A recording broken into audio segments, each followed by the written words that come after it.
ಡಿ.ಕೆ. ಶಿವಕುಮಾರ್ ಅವರ temple run ಮತ್ತೆ continue ಆಗ್ತಾ ಇದೆ.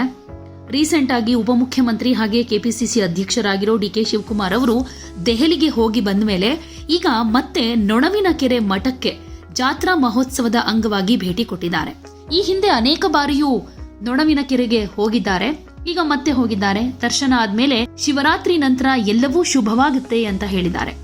ಮುಂದೆ ಏನಾಗುತ್ತೆ ಅಂತ ನಾನು ಚರ್ಚೆ ಮಾಡೋದಿಲ್ಲ, ಏನ್ ಮಾಡಬೇಕು ಅನ್ನೋದನ್ನ ಚಿಂತೆ ಮಾಡ್ತಾ ಇದ್ದೀನಿ.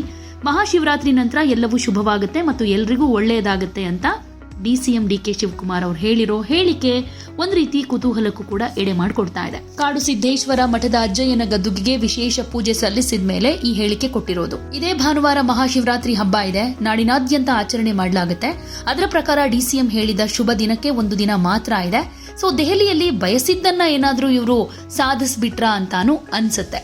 ಹಾಗೆ ತಮ್ಮ ಸೋಷಿಯಲ್ ಮೀಡಿಯಾ ಖಾತೆಯಲ್ಲೂ ಕೂಡ ಇದ್ರ ಬಗ್ಗೆ ಒಂದು ಪೋಸ್ಟ್ ಕೂಡ ಹಾಕಿದ್ದಾರೆ. ಈ ಹಿಂದೆ ಈ ಶಿವರಾತ್ರಿ ಸಂದರ್ಭದಲ್ಲೇ ಕೊಯಮತ್ತೂರಿನಲ್ಲಿರುವಂತಹ ಈಶಾ ಫೌಂಡೇಶನ್ಗೆ ಹೋಗಿ ಅಲ್ಲಿ ಜಾಗರಣೆ ಕಾರ್ಯಕ್ರಮದಲ್ಲಿ ಭಾಗಿಯಾಗಿದ್ರು. ಸದ್ಗುರು ಅವರ ಇನ್ವಿಟೇಷನ್ ಮೇರೆಗೆ ಹೋಗಿದ್ದೆ ಅಂತ ಹೇಳ್ಕೊಂಡ್ರು. ಅಲ್ಲಿ ಅಮಿತ್ ಶಾ ಅವರನ್ನೆಲ್ಲ ಮೀಟ್ ಮಾಡಿದ್ದಕ್ಕೆ ಒಂದಷ್ಟು ಊಹಾಪೋಹಗಳು ರಾಜಕೀಯ ವಲಯದಲ್ಲಿ ಹರಿದಾಡಿದ್ವು. ಡಿಸಿಎಂ ಡಿ.ಕೆ. ಶಿವಕುಮಾರ್ ಅವರು ಬಿಜೆಪಿಗೆ ಬರ್ತಾರೆ ಅನ್ನುವಂತಹ ಸುದ್ದಿಗಳೆಲ್ಲವೂ ಹರಿದಾಡಿದ್ವು. ಯಾಕೆಂದ್ರೆ ಆ ಸಂದರ್ಭದಲ್ಲಿ ಆಗ್ಲೂ ಕೂಡ ಒಂದಷ್ಟು ಪವರ್ ಶೇರಿಂಗ್ ವಿಚಾರವಾಗಿ ಮಾತುಕತೆಗಳು ನಡೀತಾ ಇದ್ವು. ಈಗ ಸೋಷಿಯಲ್ ಮೀಡಿಯಾ ಪೋಸ್ಟ್ ನಲ್ಲಿ ನಾನು ಡಿಸಿಎಂ ಆಗಿ ಅಲ್ಲ, ಮಠದ ಒಬ್ಬ ಭಕ್ತನಾಗಿ, ಶ್ರೀಗಳ ಶಿಷ್ಯನಾಗಿ, ಅಜ್ಜನ ಒಬ್ಬ ಅನುಯಾಯಿಯಾಗಿ ಸೇವೆ ಮಾಡ್ತಾ ಇದ್ದೀನಿ. ತುಮಕೂರು ಜಿಲ್ಲೆ ತಿಪಟೂರು ತಾಲೂಕಿನ ನೊಣವಿನಕೆರೆಯಲ್ಲಿರೋ ಸೋಮೇಶ್ವರ ಶ್ರೀ ಕಾಡು ಸಿದ್ದೇಶ್ವರ ಸಂಸ್ಥಾನ ಮಠಕ್ಕೆ ಭೇಟಿ ಕೊಟ್ಟು ವೀರಗಂಗಾಧರ ಅಜ್ಜಯ್ಯನ ಗದ್ದುಗೆಗೆ ನಮಸ್ಕರಿಸಿ ವಿಶೇಷ ಪೂಜೆ ಸಲ್ಲಿಸಿ ಶ್ರೀಗಳ ಆಶೀರ್ವಾದವನ್ನ ಪಡೆದೆ ಅಂತ ಹೇಳ್ಕೊಂಡಿದ್ದಾರೆ. ಸೊ ಮಾನವ ಧರ್ಮಕ್ಕೆ ಜಯವಾಗ್ಲಿ, ಧರ್ಮದಿಂದಲೇ ವಿಶ್ವಕ್ಕೆ ಶಾಂತಿ ಅನ್ನೋದು ವೀರಗಂಗಾಧರ ಅಜ್ಜಯ್ಯನವರ ವಾಣಿಯಾಗಿದೆ ಅನ್ನೋದ್ರ ಬಗ್ಗೆ ಒಂದಷ್ಟು ವಿವರವಾಗಿ ಬರೆದುಕೊಂಡಿದ್ದಾರೆ. ಹಾಗೆ ನನಗೂ ಅಜ್ಜಯ್ಯನಿಗೂ ಇರೋ ಸಂಬಂಧ, ನಂಬಿಕೆ ಎಲ್ರಿಗೂ ಗೊತ್ತಿದೆ. ಅವರ ಮಾರ್ಗದರ್ಶನ ಶಕ್ತಿಯಿಂದಾನೇ ಇಲ್ಲಿ ತನಕ ಬೆಳೆದುಕೊಂಡು ಬಂದಿದ್ದೀನಿ. ಈ ಮಠವನ್ನ ಇನ್ನೂ ಎತ್ತರಕ್ಕೆ ಬೆಳೆಸೋದಕ್ಕೆ ನಾವೆಲ್ಲ ಕೈ ಜೋಡಿಸೋಣ ಅಂತ ಬರ್ಕೊಂಡಿದ್ದಾರೆ. ಸೊ ಇಲ್ಲಿ ಪ್ರಶ್ನೆ ಏನಂತಂದ್ರೆ, ಈಗಾಗಲೇ ಯಾವ ರೀತಿಯಾಗಿ ಡಿಸಿಎಂ ಡಿ.ಕೆ. ಶಿವಕುಮಾರ್ ಅವರು ಸಿಎಂ ಸೀಟ್ ಮೇಲೆ ಕಣ್ಣಿಟ್ಟಿದ್ದಾರೆ ಗೊತ್ತೇ ಇದೆ. ಆ ಪ್ರಯತ್ನಗಳನ್ನ ಈಗಾಗಲೇ ಮಾಡ್ತಾ ಇದ್ದಾರೆ.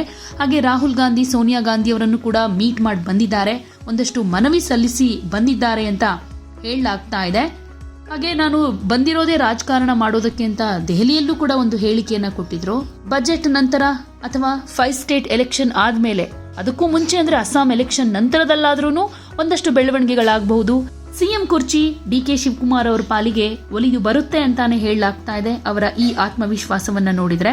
ಸೊ ಮುಂದಿನ ದಿನಗಳಲ್ಲಿ ಗೊತ್ತಾಗುತ್ತೆ ಏನು ಅಂತ. ಶಿವರಾತ್ರಿ ನಂತರ ಎಲ್ಲವೂ ಶುಭ ಅಂತ ಹೇಳಿರೋದ್ರಿಂದ ನಿಜಕ್ಕೂ ಡಿಸಿಎಂ ಡಿ.ಕೆ. ಶಿವಕುಮಾರ್ಗೆ ಆ ಶುಭಗಳಿಗೆ ಬರುತ್ತಾ, ಕಾದು ನೋಡೋಣ.